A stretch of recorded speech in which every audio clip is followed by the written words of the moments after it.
Hi guys! Thank you for watching my previous video. I hope you like it. And today we're going to talk about how to multiply, divide, add, and subtract a fraction. Let's go!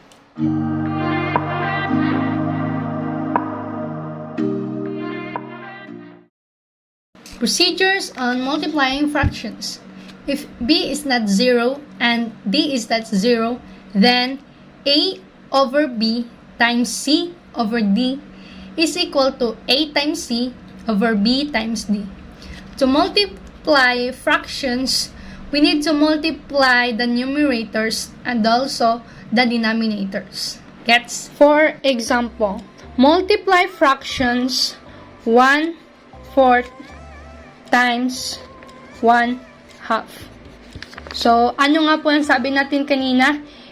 If our b is not 0 and our d is not 0, then a over b times c over d is equal to a times c over b times d. So, to multiply a fractions, kailangan po natin ipag-times ang numerator to numerator and denominator to denominator. So, 1 times 1 is equal to 1. And 4 times 2 is equal to 8. So, it's your turn. Kindly solve the given problem.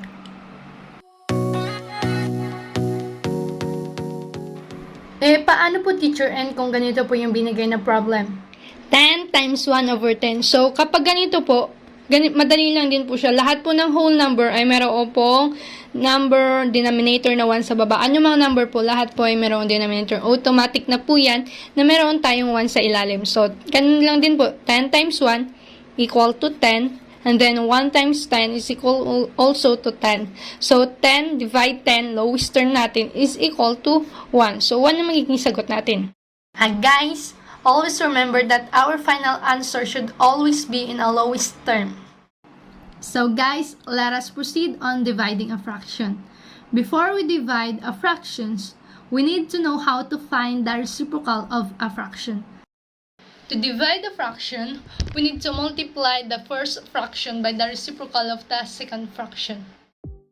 Two non-zero numbers are reciprocal of each other if their product is 1. So therefore, the reciprocal of a fraction means a over b is b over a. Paano yun? Because a over b times b over a is equal to 1. Katulad po ng binigay kong example kanina, which is yung sa multiplication, yung 10 times 1 over 10. Yung reciprocal ng number na 10 is 1 over 10. Bakit? Kasi babaliktarin mo yung 10. Then, kapag binaliktad mo siya, magiging 1 over 10. And then, yung product nila is equal to 1. So, take a look at the example. We have 2 over 15. And the reciprocal is 15 over 2. When we multiply the fractions, the product will be 1. As well as in 1 over 8, we have 8 over 1. So, pero yung minsan, yung sinusulat na lang natin is 8 kasi nga equivalent na rin po na lahat ng whole number ay mayroong 1 sa baba. Then, 1 over 8 times 8 is equal also to 1. As well as 6, the reciprocal is 1 over 6. Ang product din po is 1.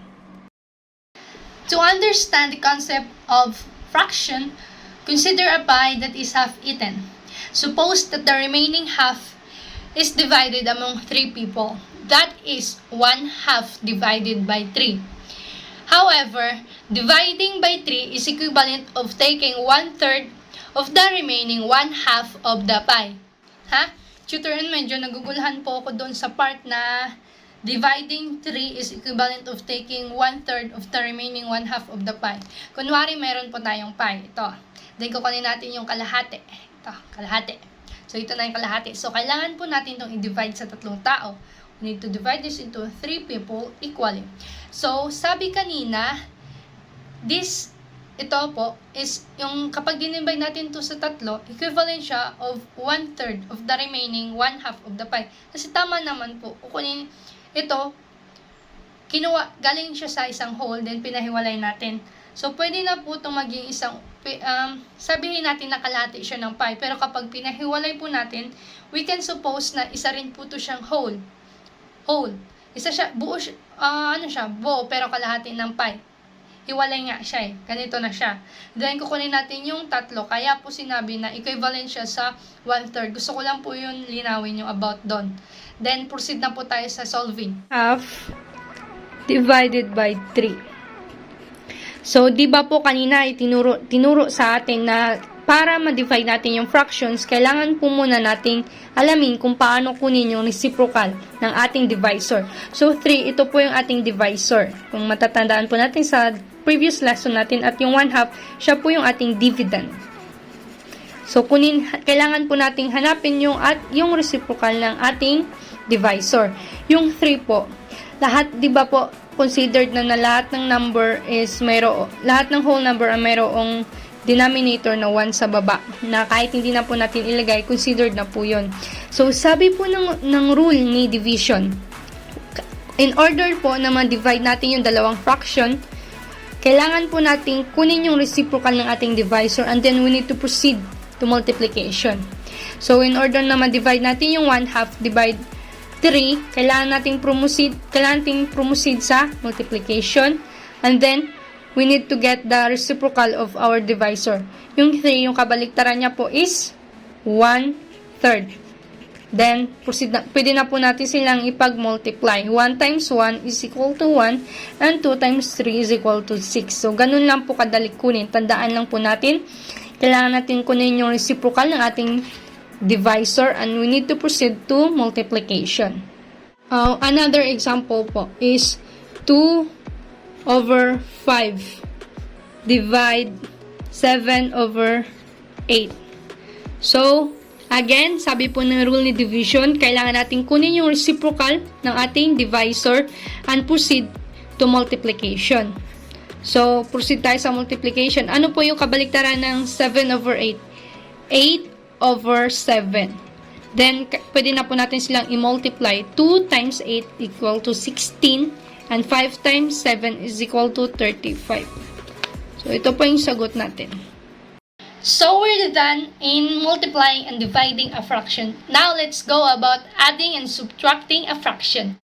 In adding or subtracting a fraction, it's going to be a little bit complicated. Pero, kapag natutunan po natin yon, mani-mani na lang.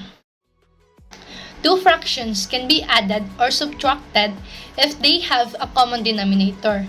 Let A, B, and C be the numbers such that B does not equal to 0, where A/B plus C/B is equal to A plus C/B, and A/B minus C/B is equal to A minus C/B. To add or subtract fractions with the same denominator, just add or subtract the numerator of the two fractions, the first and the second fractions, and just copy the denominator because they share the same denominator. Sabi yun sa rules. For example, 1/12 plus 7/12.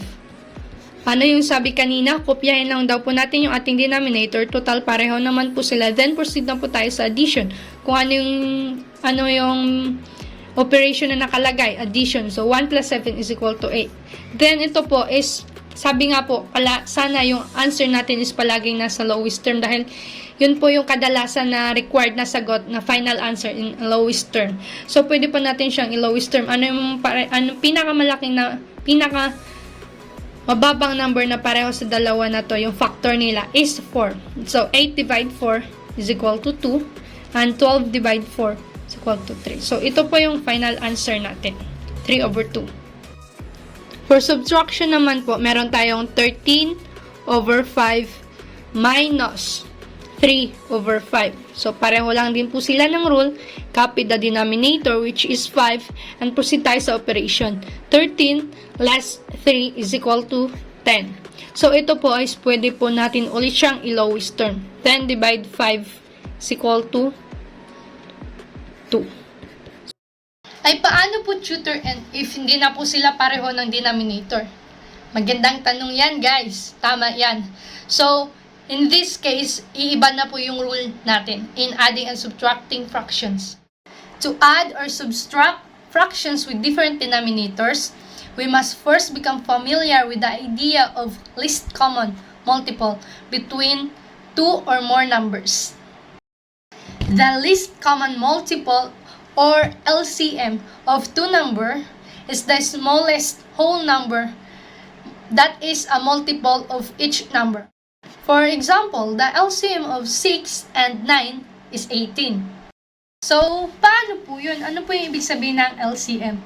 So, ganito lang po yun, guys. Yung LCM daw po is yung smallest whole number of two numbers that is present doon sa dalawang number na yun. Yung multiple ng dalawang number na yun. For example, yung binigay natin example, yung 6 and 9. Yung isang number na present sa dalawa na to na multiple nila. Ano yun? Sa 6 and 9. Yung multiple, yung factor, katulad yung sa prime factorization po, yung tinuro natin kung paano kunin yun, yung multiples nila, yung factors nila, na pinakamababang number. Ano? 6, 12, 8, 10, 18. Then, 9, 18. So, yun sa 18 po, nagpareho sila. So, yun yung kanilang LCM. So, guys, I guess this is all we part. Kasi po, yung sa topic na to na sa pag-a-add and subtract ng fraction na magkaiba yung denominator is medyo complicated at gusto ko po siyang ituro sa inyo ng mas mahaba pang time. Sa video po natin ngayon, medyo napahaba na po, kaya sa next video na lang po. Sana po is matutunan kayo, may natutunan kayo. Then, kung gusto nyo pong matutunan pa yung mas malalim na about sa LCM, sa LCD, kung paano mag-add and subtract ng fraction na magkaiba yung denominator is sana po is panoodin nyo yung next video ko. Gusto ko po doon ituro ng mas malalim. So po siyang pagtuunan ng pansin. Kaya dito po is ititigil na po natin. See you in our next video, guys. Thank you. Sana po minutunan kayo. Let's have a great day and God bless.